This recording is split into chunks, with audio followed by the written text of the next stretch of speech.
Om Sthapakaya cha dharmasya sarvadharmasvarupine avatara varishtaya Ramakrishnaya te namaha.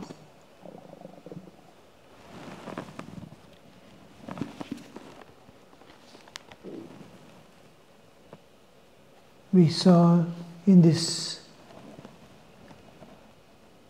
Gospel presently what we are reading. Rakal's father, Rakal, Hazra, Ramlal and all were staying with Sri Ramakrishna. Other end, Yam arrived in the afternoon. A Tantrik also come. The Tantrik asks a few questions. Master is addressing devotees and talking. And then the Tantrik is asking the question. And he is a Tantrik, means already in a particular tradition, working for his release, working for his mukti, working for his liberation. So he has already taken steps. He is walking on the path. Now for Sri Ramakrishna, he is questioned one after the other. Sri Ramakrishna is singing to give all that what he needs in his life. Maybe it is one visit. Once he is coming to Sri Ramakrishna, and Sri Ramakrishna has to give him everything because he is walking on the path away from the world towards the divine. And for everything, you get everything here in this world, some way or the other. But to walk on the path to God, you need to overcome all this, attend to inevitable duties of life and keep walking. And the Tantrik, when he accepts the renouncing part of the world and starts walking, how much of need of a guru, how much of need of some boosting power coming in and pushing forward.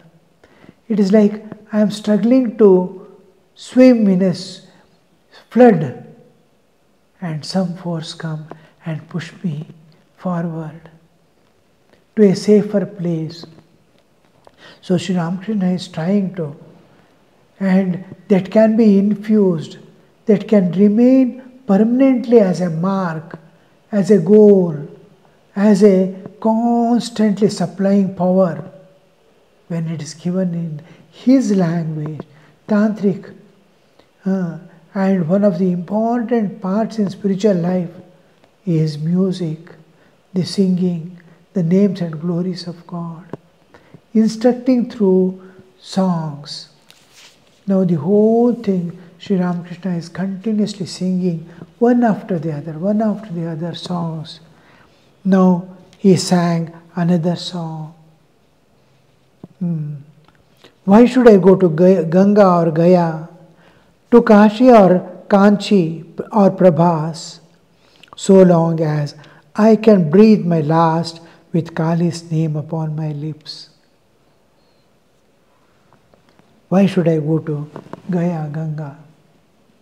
Gaya, Ganga, Prabhashadi.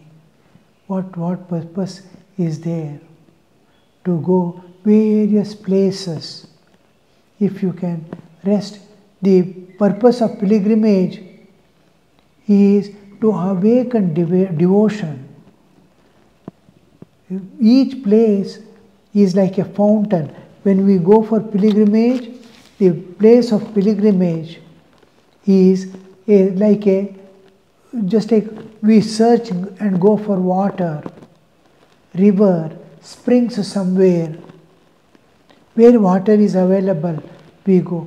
Similarly, where spiritual spring is there, where it is constant supply is there, it is radiating all the time. It's like that. In Himalayas, when we go, we search for the hot springs. It is it's extremely cold throughout. Every place is ice-bound in winter. In summer also, there will be ice-bound. Snowfall may not be there, but we have to move in the ice. Water is always ice cold in Himalayas, especially on the higher altitudes. And there you see the hot spring, here and there, hot water emerging out. How comfortable you feel. People start dwelling around it. I want to go, I have to live there. There are some, like Yamunotri. There, the hot water is so, boiling water is emerging out from unknown past. It's constantly boiling water is coming out. And a small well-like is there, water at the surface, it is flowing out. And what is offered to the Divine Mother? There is they take rice, tie in cloth and keep it dipped in that boiling water and then have their bath and come. You see the rice is ready, it's cooked and ready. That is the place where, like that, when you search for such places which gives you comfort, which gives you peace, which gives you the path to divine, path of your evolution. Those are the pilgrimage centers. You go to pilgrimage to acquire that love of God ultimately. How to love God? That love has to awaken. I can love any object that I see, that I can perceive. This God is such a thing. I can perceive in a particular state of consciousness, which is, I don't know how to enter. I can enter sleep, I can enter deep sleep, I can come to the waking state. Only 3 levels, Jagra, Swapna, Shushupti alone I can go. I don't know what is the level of consciousness where I can get the vision of God or experience God. So here we acquire the love that can rest at the feet of God, leaving all the things and just be there, attaining that absolute peace, absolute freedom, absolute love, absolute bliss. So in search of that we are. Now, why should I go to Gaya, Ganga, Kashi, Prabhas? The purpose, as long as I can breathe my last with the Kali's name upon, means my mind, the last moment of life is the most important part of life. Because even in diseases and sickness, even just simple headache, pain, and then fever, cold, normal things, you cannot think of God. You have become intensely body. Mind is dwelling on clinging to life and it's holding on. It is at the always Manipura when you are sick. It doesn't come to Anahata to think of divine, nor go towards the world enjoyments at the Swadhisthana. It remains here. Now that suffering, the acme of suffering with all things is when you are leaving the body. And death is such a thing. Now sleep is, there is a hope ahead when you are entering into going for sleep. Even in sickness, there is a hope. Next, one day I will be all right. I will come back to my health. Struggle is to come back to health. But when you are dying, there is no coming back. There is no hope. There is no clinging to anything. A great fear possesses the jiva, which it has never experienced leaving the body. And then it is intense pain of separation from all all things that he has accumulated. He is going to be deprived of all the knowledge he has gained. All efforts he has done to get the certificates in the colleges and all, the appreciation of the world, all that is going to be erased now. All knowledge is going to be erased. All that possess you are possessing will be going forever. When you sleep, they go to dormant state and remain with you. When you come back, all knowledge will come back. But when you die, no knowledge goes with you of this world. You are deprived of everything. At that time, if you can calmly think of divine, fearlessly, joyfully, with full of love and pleasure, just like birth, just like I lived. This is an inevitable part of life.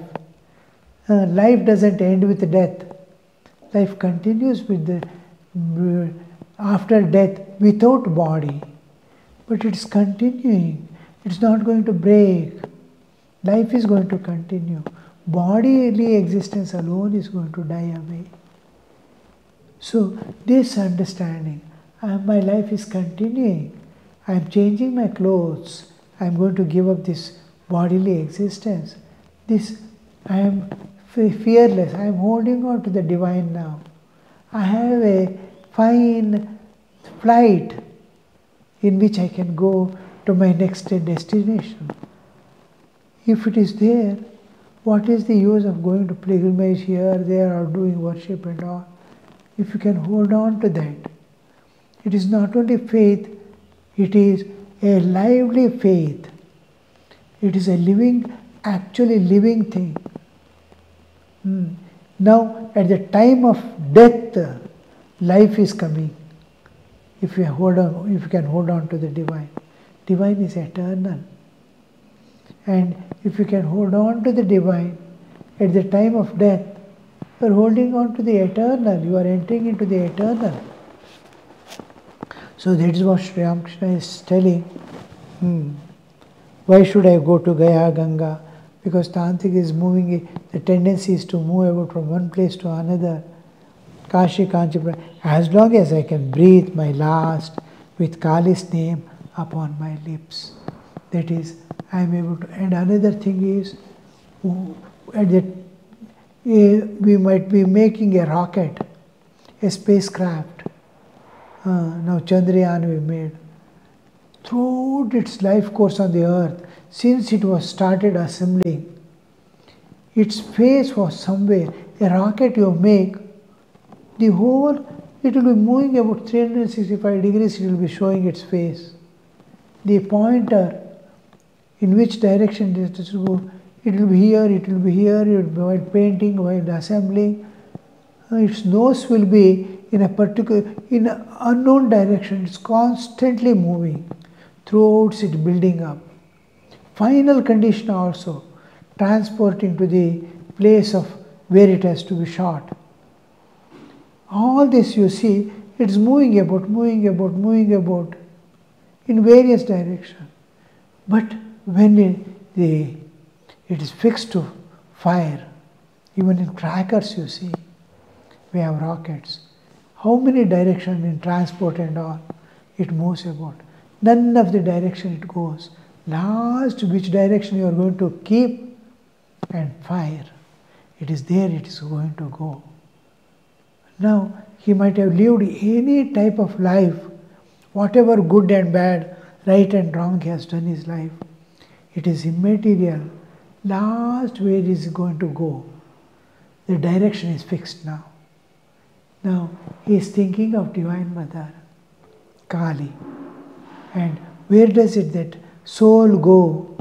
With Kali's name, with Kali's presence, all other things are forgotten. What all he has done, everything is gone away. Holding on to the divine, at the time of death, it definitely reaches the divine. Smallest worldly awareness will make him move towards the world with all the forces and all diversions. In world there is diversion. If the moment you turn to move towards the world, it's a diversion.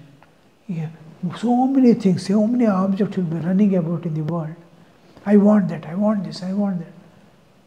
But divine is one. Whatever way you call that divine, in every religion has a name, has some epithets attached to it, some gunas, qualities, all mean the same. So when divine is one, it is undivided attention. It moves straight away in that direction. Last thought, last position is the destination where you are going to reach. So another aspect of this we see here, why should I go to Gaya Ganga? As long as I can breathe my last with Kali's name upon my lips.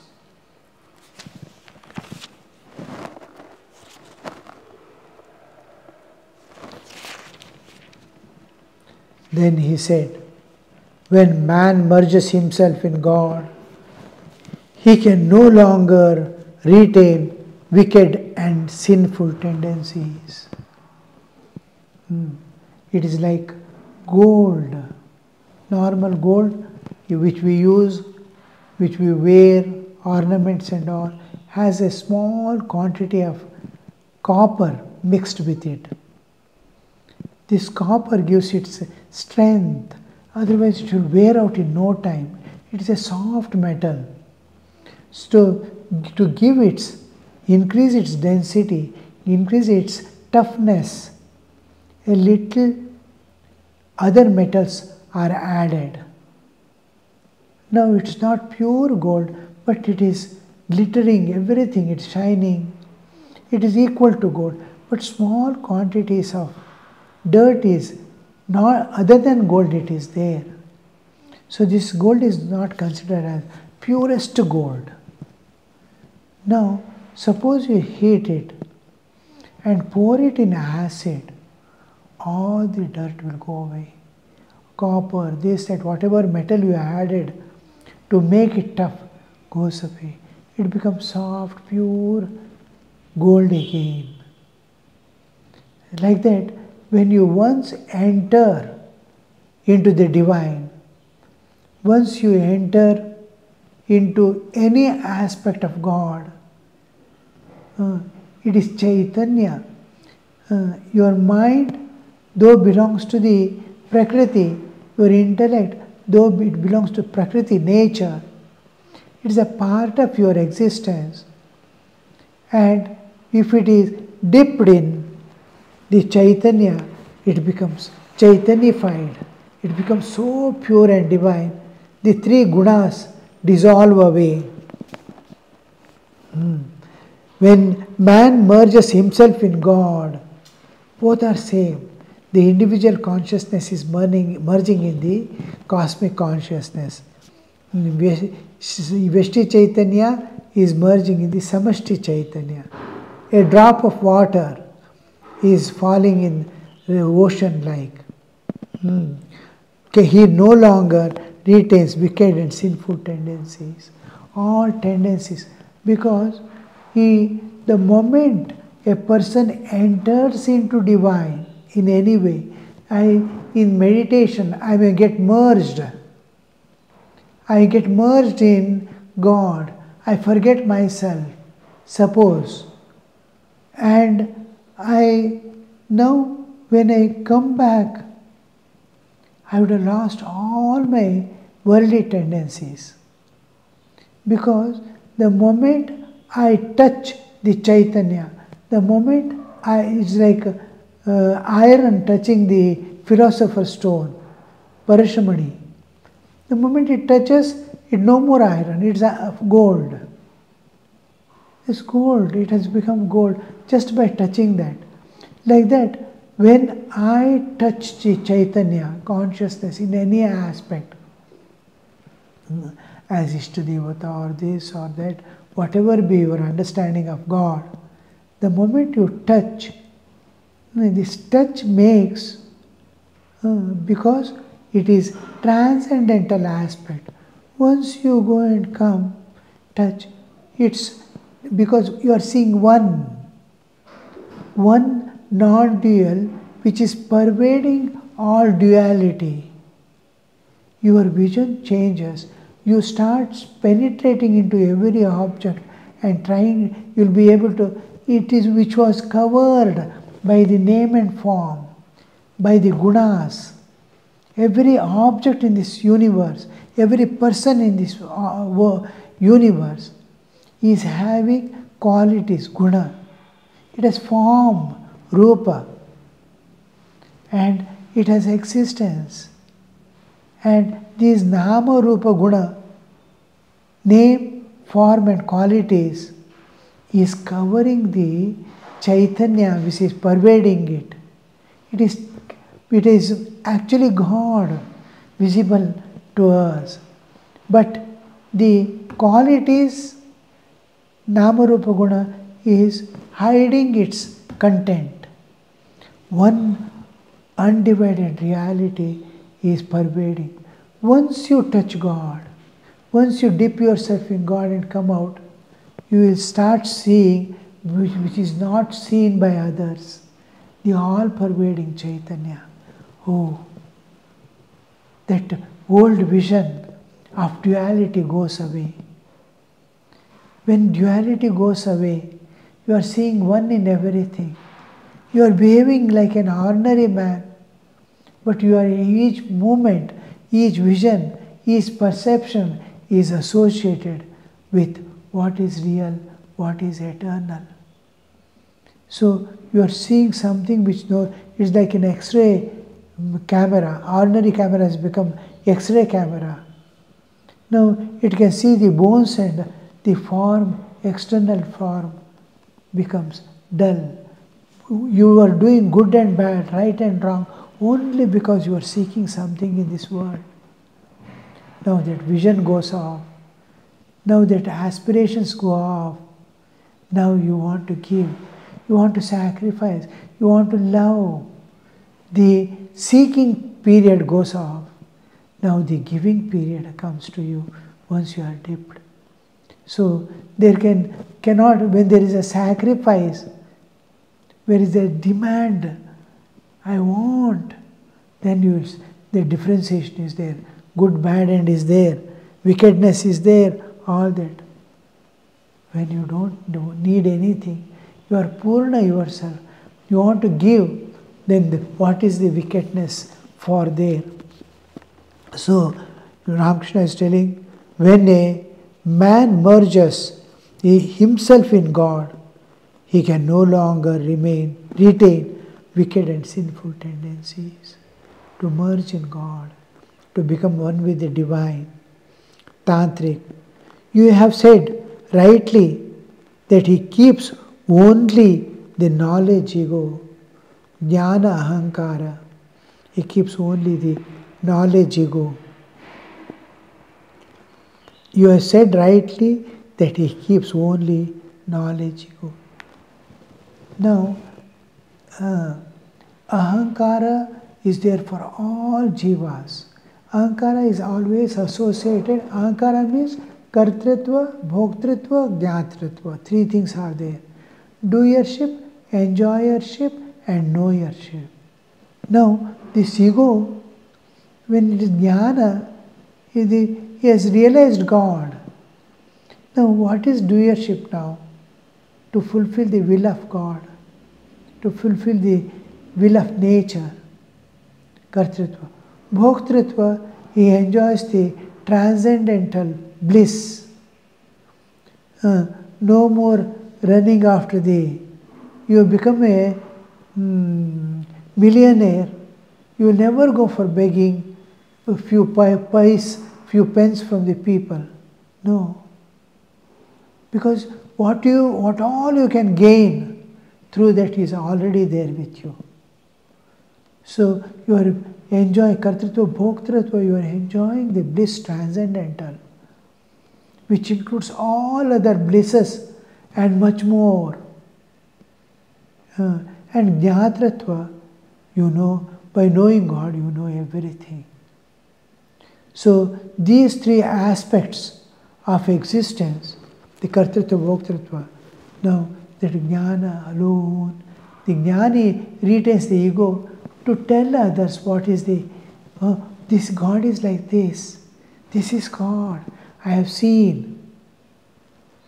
All these aspects he retains.